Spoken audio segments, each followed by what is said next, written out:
요새 물가가 많이 치솟고 야채나 또는 과일 같은 거 사기도 훨씬 어려운 때인 것 같습니다. 값이 비싸서 엄두가 나지 않습니다. 근데 이런 것을 물가가 비싸다 보니까 어떤 현상들이 많이 있습니까? 아마 좀 더 싼 것을 좋은 물건을 싼 가격에 사기 위해서 기회를 많이 노리기도 합니다. 그러다 보면은 그 슈퍼마켓이나 뭐 백화점 같은 데서도 그럴 때가 있었죠. 뭐 파격 세일하면서 한정으로 세일을 하게 됩니다. 미국 같은 경우 뭐 블랙 프라이데이 같은 경우 해 가지고 어떻게 하죠? 뭐 물건 같은 걸 가전제품을 아주 싸게 내놓는 경우들이 있습니다. 그럴 때 잘 타이밍을 노려야 됩니다. 저도 가끔 물건을 사다 보면 딱 한정으로 갑자기 뜰 때가 있습니다. 그러면 그때 그 물건을 사게 되면 어 요새같이 물가 비쌀 때 많은 도움이 되기도 합니다. 그런데 '아 이거 사야겠지.' 하고서 그냥 장바구니에 넣었다가 보면 어떤 일이 벌어지나요? 품절이거나 이젠 팔지 않는 경우들이 많이 있곤 합니다. 중요한 때는 사야 됩니다. 또 그럴 때도 있죠. 무슨 어떤 물건을 사거나 어떤 기회로 인해서 예를 들면 관광 상품으로 인해서 어디 좋은 관광지에 좋은 아주 최고급 그 휴양지에 이렇게 티켓이 발모될 때가 있을 수 있습니다. 근데 그것을 보게 되면 가끔 딱 어느 날이거나 어느 시기에만 해당되는 경우가 있죠. 근데 시간이 널널함에도 불구하고 바쁘면 어쩔 수 없지만 시간이 널널함에도 불구하고 그 기회를 놓침으로 인해서 그 기회를 상실할 때가 있곤 합니다. 상품권 같은 경우도 있습니다. 무한정되는 것이 아니죠. 가끔 저는 의문이 들 때가 있습니다. 방송 같은 데 보게 되면 그런 경우 있지 않습니까? 어떤 것을 잘해 주게 되면 또는 어떤 사람이 그 자에게 너무나 좋은 은혜를 베푸니까 어떻게 하나요? 우리 식당에 대해서 평생 사용권이라고 얘기를 합니다. 아무 때나 와서 "먹고 싶은 만큼 드세요. 저희들이 평생 책임지겠습니다."라고 얘기합니다. 근데 저는 그때마다 의문이 듭니다. 어떤 의문일까요? 그 가게가 정말 평생 할까라는 겁니다. 한 1년 뒤에 문을 닫을 수도 있습니다. 10년 뒤에 할 수도 있습니다. 저도 고등학교 땐가 그 어느 티켓이 출판사에 티켓이 있었습니다. 문화상품권 무슨 회원권입니다. 평생 회원권이라 그랬습니다. 그런데 지금 그 회사는 존재하지 않습니다. 아마도 제가 대학교 좀 다니고 나서 얼마 안 돼 가지고 사라졌던 것으로 기억이 합니다. 아무리 평생 이용권이라 해도 그것은 평생 이용권이 제게는 될 수가 없습니다. 써야 될 때 써야 됩니다. 오늘 본문을 보게 되면 은혜 받을 만한 때를 사는 법이라고 했습니다. 때입니다. 때. 때가 중요하다라는 거죠. 그때에 맞춰서 어떻게 사느냐 하는 것은 중요한 의미를 지니고 있습니다. 학생들이 중간고사나 기말고사 같은 경우도 어떻습니까? 시험 끝난 다음에 공부해 봤자 무슨 의미가 있습니까? 시험 때 공부해야 됩니다. 시험을 대비한 공부를 너무 일찍 시작해도 제대로 준비 못할 수도 있을 수 있습니다. 적절한 때 집중을 해야 됩니다. 오늘 본문은 은혜 받을 만한 때라는 표현을 쓰면서 우리가 어떻게 살아가야 되는지에 대해서 이야기를 합니다. 오늘 1절은 이렇게 얘기합니다. 우리가 하나님과 함께 일하는 자로서 너희를 권하노니 하나님의 은혜를 헛되이 받지 말라고 되어 있습니다. 바울은 자기를 어떻게 얘기하죠? 하나님과 함께 일하는 자라고 되어 있습니다. 하나님과 함께 일하는 자는 어떤 것입니까? 하나님과 동행하면서 하나님의 뜻을 수행하는 사람입니다. 일종의 하나님의 대사죠. 하나님의 대사는 어떻습니까? 외국의 어떤 대사들도 어떡하나요? 그 나라의 공식적인 입장을 대변하는 사람입니다. 대표하는 사람이죠. 바울은 자신이 그렇다고 얘기를 합니다. 그런데 이제 고린도 교회에 권유를 합니다. 뭐라고 어떻게 권유를 합니까? 하나님의 은혜를 헛되이 받지 말라고 되어 있습니다. 하나님은 은혜를 베푸신다는 거죠. 문제는 그 은혜를 어떻게 받느냐라는 것입니다. 바울은 5장에서 이렇게 얘기했습니다. 그러므로 우리가 그리스도를 대신하여 사신이 되어 앞서 하나님과 함께 일하는 자라는 표현처럼 동일한 표현이죠. 하나님 우리를 통하여 너희를 권하신 것 같이 그리스도를 대신하여 간청하노니 너희는 하나님과 화목하라 하면서 사신으로서 말하는 것을 얘기합니다. 또 어떠했습니까? 21절에 보면은 우리로 하여금 그 안에서 하나님의 의가 되게 하려 하심을 통해서 우리를 하나님의 은혜로 우리가 하나님의 의가 되게 함을 통해서 우리를 구원하시고 하나님의 은혜를 받기에 합당한 자로 바꾸셨다라는 것입니다. 그러기에 1절에서 바울은 하나님의 은혜를 헛되이 받지 말라고 얘기합니다. 그런 것 같습니다. 가끔씩 쓰는 표현이지만 아무리 좋은 음식이라 할지라도 그 음식을 제대로 먹을 수 있는 환경이 갖춰져야 됩니다. 지저분하고 먼지가 날리는 곳 속에서 아무리 최고 음식을 한다 할지라도 그것은 제대로 먹을 수 없습니다. 저는 그런 생각을 해봅니다. 가끔 외국 그 여행 프로그램 보게 되면은 그 인도 같은 데 가면 어떤 것이 등장을 해요. 인도의 정식 그 풍습으로서 음식을 어떻게 먹죠? 손으로 그냥 먹습니다. 근데 손으로 먹는데 이 손을 아주 지저분하고 그냥 먼지가 꾀재재하고 별 오물이 다 묻은 손으로서 그것을 숟가락을 쓰지 않고 손으로 그냥 먹는 사람이 있다면 우리는 이상한 사람이라고 얘기할 것입니다. 또 어떤 때는 그런 경우도 있습니다. 어떤 음식 심사단 같은 경우는 음식을 여러 가지 먹을 때 어떻게 하나요? 한 음식을 먹고 그 다음에 어떻게 하나요? 보통 입을 헹궈가지고 개운하게 해서 옛 잡맛이 없어지게 한 다음에 음식을 먹습니다. 음식을 음식으로서 제대로 맛보기 위함이죠. 이 은혜를 받기 위한 방법이 있다는 것을 얘기합니다. 자, 2절은 뭐라고 했나요? 이르시되 내가 은혜 베풀 때에 너에게 듣고 구원의 날에 너를 도우셨다 하셨으니. 은혜를 어떻게 한다고요? 은혜를 베풀 때라는 것이 있다는 것입니다. 또 그 은혜 베풀 때 어떤 일이 벌어집니까? 그날이 구원의 날이라고 되어 있습니다. 그날에 하나님께서 도우신다는 거죠. 이것은 이사야 49장 말씀입니다. 은혜의 때에 내가 내게 응답하였고 구원의 날에 내가 너를 도왔다라고 되어 있습니다. 그날 어떤 날입니까? 그 나라를 다시 회복시키는 날입니다. 중요한 때입니다. 중요한 시기입니다. 놓쳐서는 안 될 때입니다. 그런데 그 은혜의 때에 대해서 이 바울은 뭐라고 얘기합니까? 2절 후반에 보면 보라, 주목하라는 것입니다. 그리고 뭐라고 얘기하나요? 지금은 은혜 받을 만한 때라고 되어 있습니다. 지금은 구원의 날이라는 거죠. 그 얘기는 뭡니까? 지금 받아야 된다는 것입니다. 은혜의 장이 열렸다라는 것입니다. 구원의 날이 열렸다라는 것입니다. 문제는 뭘까요? 우리가 그 은혜 받을 만한 때를, 은혜 받을 때를 깨닫고 있느냐? 또 은혜를 받기 위한 준비가 되어 있느냐라는 것입니다. 예수님께서 복음서에서 여러 번 비유하셨던 비유 중에 어떤 것이 있습니까? 천국 나라의 비유, 그 혼인잔치의 비유, 또는 신랑을 맞이하는 열처녀의 비유, 또 주인이 오는 것을 기다리는 종들에 대한 얘기가 등장을 합니다. 그런데 그들은 다 어떻게 했나요? 임금을 맞을 수 있는 기회가 있었고 또 신랑을 맞이할 수 있는 때를 같이 만났습니다. 또 주인이 오는 것을 다들 맞이했습니다. 그럼에도 불구하고 이들은 모두 다 칭찬을 받거나 혼인잔치에 참석할 수 있었던 것은 아닙니다. 다 결격, 사유가 있었고 부족함이 있었다라는 거죠.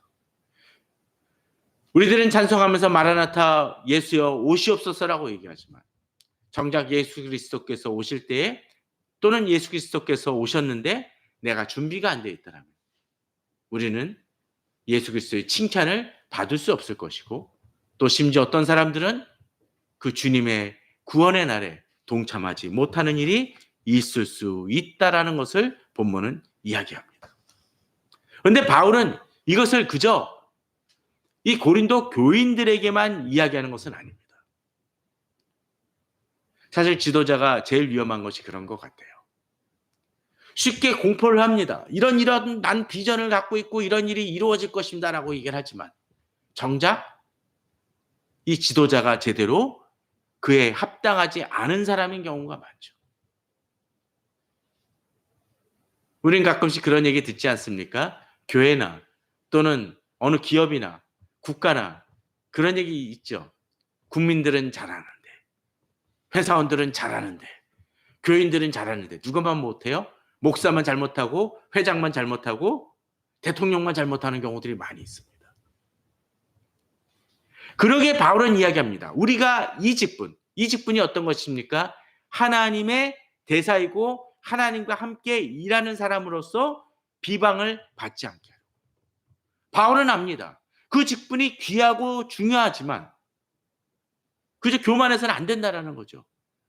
비방을 받지 않는다는 건 뭡니까? 그 직분에 합당하지 못한 모습이 되지 않으려 한다는 것입니다.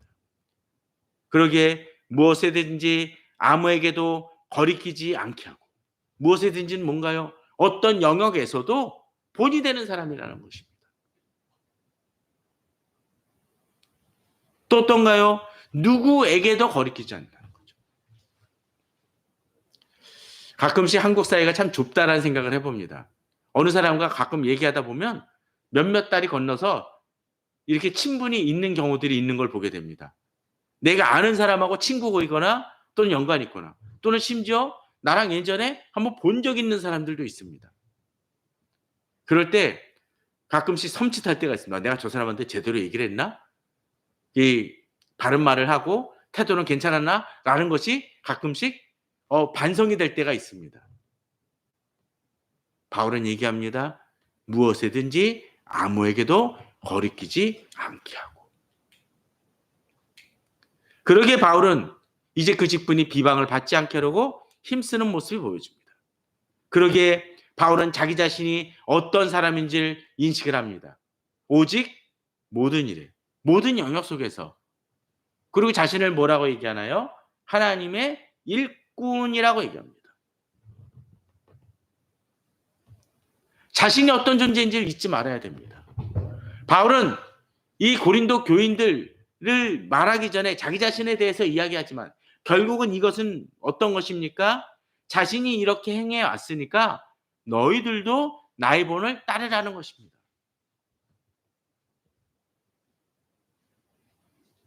우리는 지도자 중에 가끔 그런 경우를 보지 않습니까? 나를 따르라고 했는데 저 사람을 정말 따라야 되나라는 생각이 들 정도로 별로 올바르게 행하지 못하거나 본이 되지 못한 사람이 있습니다. 그러니까 바울은 자신 있게 얘기합니다. 오직 모든 일에 하나님의 일꾼으로 자천하여라는 것을 통해서 자신이 하나님 앞에서 바르게 살려고 힘써 왔다라는 것을 이야기합니다. 그래서 어떤 일을 행합니까? 본문에 보게 되면 단순히 앞에 나서서 잘난 것만 이야기하는 것이 아님을 보여주게 됩니다. 자, 어떤 것입니까? 많이 견딘다고 되어 있습니다. 또 환난과 궁핍과 고난과 매맞음과 갇힘과 난동과 수고로움과 자지 못함과 먹지 못함이라고 되어 있습니다. 바울은 비록 지도자이고 여러 교회를 돌보는 사람이었지만 자기 자신이 많이 부족하고 또 자기 자신이 그 일을 위해서 열심으로 수고하였던 사람이라는 것을 본문은 보여줍니다. 하나하나 살펴보십시오. 사실 이것을 보게 되면 그냥 수식어 같을지도 모릅니다. 어쩌면 이 수식어가 단순히 그냥 나열하고 야 내가 정말 많이 고생했어. 정말 그냥 피땀 흘렸어 라고 이야기하는 사람들이 가끔 있지 않습니까? 근데 그 피땀 흘렸다고 얘기하는데 그것이 그 피땀 흘린 것 같지 않을 때가 있곤 합니다. 그런데 바울은 실제로 어떻습니까? 실제로 어떤 때는 돌팔매도 당하고 배가 파손되는 경험도 했었었고 감옥에 갇히기도 했었었고 아주 열악한 환경 속에서 사역을 행하는 일들을 많이 행해 왔습니다. 그러게 바울의 이 말들은 결코 가벼운 말들이 아니었습니다. 그는 하나님의 일꾼으로서 열심으로 수고했습니다.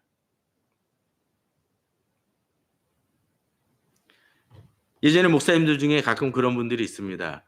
개척교회를 하고 큰 뭐 어느 정도 교회를 이끄신 분 중에 자기는 맨 땅에 헤딩했다라는 표현을 쓰는 표현들 많죠. 맨 땅에 헤딩하면 정말 아프겠죠.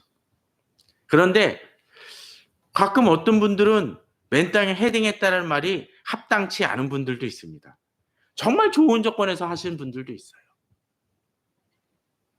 학생들도 가끔 그럴 때가 있죠. 금수저, 은수저 뭐 얘기합니다. 근데 그런 사람들도 "아 나 정말 고생했어."라고 얘기하는데 정말로 흙수저로서 열심으로 수고했던 사람들의 입장에서 그 얘기를 들으면 코웃음이 나죠. 예전에 제 친구가 그런 적이 있었습니다. 초등학교 때 친구인데 남산 쪽에서 같이 다니던 친구였습니다. 그 친구 얘기하면 대부분 사람들이 그 얘기를 합니다. 유엔아인가 하여튼 유명한 유엔 빌리지인가 하는 그 유명한 그 아파트 그 빌라 같은 데서 살았습니다. 꽤 고급이었습니다. 그런데 그곳이었는데 그쪽에 3호 터널이 생기면서 이 집이 어느 정도 잘렸다고 합니다. 그래서 일부가 잘려나갔대요. 그래 가지고 자기들 집이 가족들이 어려움을 겪었다고 합니다. 그러면서 하는 얘기가 무슨 얘기냐면 집이 잘려서 일부는 어떤 때 가정부하고 운전서하고 같이 우리가 어느 공간을 같이 썼어라고 얘기합니다. 어려움을 겪었는데 그러니까 친구들이 매번 웃죠. "아니 그게 어려움 겪은 거야? 어려움 겪은 거야." 우리 가끔 그런 사람들 있지 않습니까? "아 나 힘들어서 요새는 자가용이어서 수리가 들어가서 내가 너무 힘들어. 택시 타고 다녀."라고 얘기하는 사람이 있다라면 정말로 돈이 없어서 걸어 다니는 사람한테는 "나 요새 너무 힘들어. 스타벅스 사 먹기도 너무 힘들어."라고 얘기하는 사람이 있다라면. 그러나 바울은 실제로 고통과 어려움을 겪었던 사람입니다. 정말로 매반입과 갇힘과 난동과 수고로움을 겪었던 사람입니다. 어떤 데 그리스도를 살기에 어떤 데 이런 어려움이 있을 수 있습니다. 이 정도까지는 아니라 할지라도 고통이 있을 수 있습니다. 그런데 하나님의 일꾼이기에 그것에 대해서 두려움을 갖지 않고 행하는 것입니다. 그런데 문제는 이 고통을 겪는 것만이 아니라 또 무엇이 있어야 됩니까? 이제 내부적인 나의 자신의 문제가 있습니다. 바로 6절, 7절은 그것을 보여줍니다. 자, 6절을 볼까요? 깨끗함입니다. 자, 깨끗함이라는 건 어떤 것입니까? 흠이 없다는 얘기죠. 저는 이 시대에 많은 그리스도인들 중에 바로 이 모습이 정말 부족하다는 생각이 듭니다. 능력 있고 괜찮은 사람은 참 많습니다. 근데 문제는 뭡니까? 깨끗함이 없어요. 흠이 없습니다. 뭐 국회의원이나 또는 어디 뭐 기업의 대표적인 사람들 보게 되면 그런 분들 많이 있지 않습니까? 교회적으로는 되게 열심을 해요. 행하는 모습들이 대단한 분들이 많습니다. 헌금도 많이 합니다. 근데 어떤 일이 벌어집니까? 사회적으로는 많은 문제점을 가진 분들이 있곤 합니다. 9시 뉴스에 부끄러운 모습으로 서는 분들도 많이 있습니다. 바울은 얘기합니다. 깨끗함이 있어야 된다고 되어 있습니다. 두 번째는 어떤 것입니까? 지식입니다. 하나님에 대한 올바른 지식이 있어야 됩니다. 그리스도인들 중에 직분을 가짐에도 불구하고 성경 지식이 바닥이 있는 분들이 많이 있습니다. 또는 잘못된 신앙을 갖고 있는 분들도 있습니다. 얼마 전에 제가 사는 지역의 그 지하철역에서 어느 사람들이 열심히 전도하는 걸 봤습니다. 봤더니 이단이에요. 근데 그 이단도 어떤 이단이냐면 최근에 많은 무리를 일으켜서 교주가 감옥에 몇 번씩이나 가고 있고 아직도 나오지 못하고 있는 그 이단입니다. 그럼에도 불구하고 담대하게 그분은 간증을 하고 복음을 전하고 있습니다. 근데 문제는 그 얘기가 온갖 그리스도인들이 잘못 알고 있다라고 얘기를 하는데 잘못 알고 있는 사람은 누구? 바로 그 당사자임을 자기는 알지 못합니다. 제대로 지식을 갖지 못했다라는 거죠. 또 어떤 것이 있습니까? 오래 참음이 있습니다. 진정 꾸준하게 일관되게 달려가는 그리스도인이냐라는 것입니다. 여기에 한계가 있습니다. 여기에 부족함이 있습니다. 이 시대는 잠깐 뜨거운 사람은 있을지 모르지만 뜨겁게 나아가지 못하는 많은 사람들이 있습니다. 오랫동안 지속하지 못하는 사람들이 있습니다. 또 이 바깥적인 외부적인 것이라면 또 어떤 것이 있습니까? 자비함이라는 것이 있습니다. 다른 사람을 대할 때 인내심과 너그러움이 없는 사람들이 참 많이 있습니다. 그런 사람들은 어떻습니까? 쉽게 분노합니다. 목사님들 중에도 성격이 괄괄한 분이 있습니다. 쉽게 분노합니다. 그러나 그리스도의 많은 덕목 중에 중요한 것 중에 하나는 바로 자비함입니다. 그 자비함의 대표를 보이신 분이 누구십니까? 바로 하나님이시고 예수 그리스도 아니십니까? 죄인임에도 불구하고 우리를 버리지 않으셨고 이스라엘 민족을 몇 번씩 하나님의 뜻에 반하는 행동을 했음에도 불구하고 용서하시고 하나님의 자녀로서 품으셨던 이 하나님의 그 사랑을 봐야 됩니다. 또 이러한 모든 것들은 내 힘으로 되지 않습니다. 성령의 감화입니다. 하나님의 능력으로서 되어지는 것입니다. 오늘 PT 본문에 보게 되면 그런 본문이 등장을 하죠. 어떤 것입니까? 이제 그 교회가 갑자기 커지니까 어떤 일이 발생되어지나요? 여러 가지 주변에 어려운 그 지체들을 돕는 구제 사역이 있었는데 그 구제 사역이 편협적으로 이루어집니다. 근데 그들이 딱 결론 내린 것이 있습니다. 그래서 이 일을 대신 감당할 사람을 하자. 우리가 말씀과 기도에 힘쓰기 위해서 이 일을 잘 감당할 수 있는 사람을 세우자라고 하면서 집사의 직분에 대한 얘기가 처음 등장을 하죠. 그런데 이 집사의 직분을 세울 때 어떡합니까? 능력 많고 머리 좋고 지혜로운 사람이 아니라 성령의 감화를 받아서 충만한 사람들입니다. 교회 일에 가장 여러 가지 인원이 부족하니까 어떤 일이 벌어집니까? 사람을 세우는 일들을 많이 합니다. 그래서 집사도 세우고 권사도 세우고 장로도 세웁니다. 그런데 그럴 때마다 목사님들 중에 그런 얘기 하시는 분들이 있죠. 자, 웬만하면 투표 예스 해 주십시오. 직분이 모자랍니다. 그런데 그 인원들을 보게 되면 꼭 정말로 다 잘 돼서가 아니라 인원이 너무 없으니까 사람을 세우기 위해서 그 투표에 공표를 해달라는 분들이 종종 있습니다. 문제는 뭡니까? 그런 사람들이 세워져서 일을 할 수 있을지 모릅니다. 근데 곧 번아웃 됩니다. 곧 지쳐버립니다. 또 어떤 분은 어떻습니까? 일은 잘하는데 어떡하나요? 마음이 메말라. 또 성격이 부드럽지 못해서 계속 다툼을 일으키는 분들이 있습니다. 그런데 사도행전에 나오는 말씀은 어떡합니까?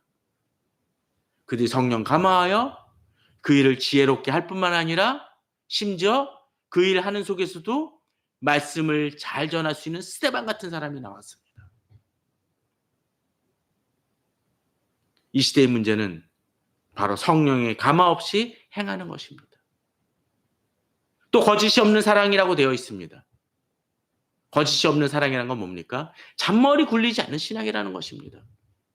남을 배려할 때 내가 이것을 저 사람에게 해주면 내가 이것을 받겠거니 라는 생각을 굴리게 되면 사랑일 수 없습니다. 순수한 사랑이 아닙니다. 이 시대는 가족 간에도 그런 모습들이 있기 때문에 바로 가정이 쉽게 깨어지고 부부가 깨어지는 모습이 있고 부부를 신뢰하지 못해서 많은 다툼이 벌어집니다.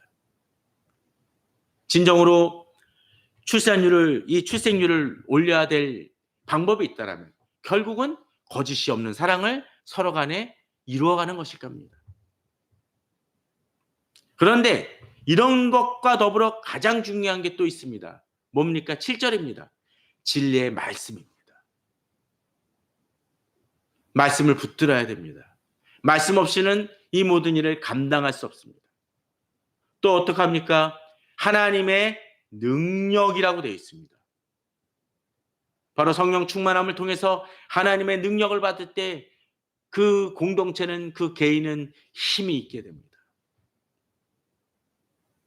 이 시대에 많은 교회가 연약할 수밖에 없고 교인들이 약할 수밖에 없는 것은 하나님의 능력을 보지 못하기 때문입니다. 그러면서 또 중요한 게 있습니다. 의의 무기를 좌우에 가지고 가라고 되어 있습니다. 겉으로 드러나는 삶에 있어서도 의가 나타나야 됩니다. 앞서 깨끗함의 그 모습처럼 바로 우리 자신에게 의가 드러날 때 사람들이 뭐라 할 수 없습니다. 이 사회가 교회를 공격하는 이유는 무엇입니까? 교리 때문이 아닙니다. 어떤 거죠? 본이 되지 않는 삶을 살기 때문입니다. 근데 이 본의 힘은 바로 진리의 말씀, 하나님의 능력으로서 우리가 채워질 때 가능해집니다. 저는 우리 성도님들이 그러한 능력을 부여받으시는 우리 성도님들 되길 바랍니다. 또한 그러한 가정 되기를 바랍니다. 그럴 때 놀라운 일들은 일어날 것이고 진정 주의 영광을 드러내며 하나님 일꾼으로서 합당하게 살아가게 될 것입니다. 그러다 보니까 어떤 어려움과 고통 속에서도 담대할 수 있습니다. 세상의 평가나 주변의 상황에 관계없이 담대하며 나아갈 수 있습니다. 그런데 그럼에도 불구하고 어떤 때 바울의 모습은, 외형적인 모습은 어떤 때는 속이는 자 같기도 합니다. 그러나 참 대단한 거죠.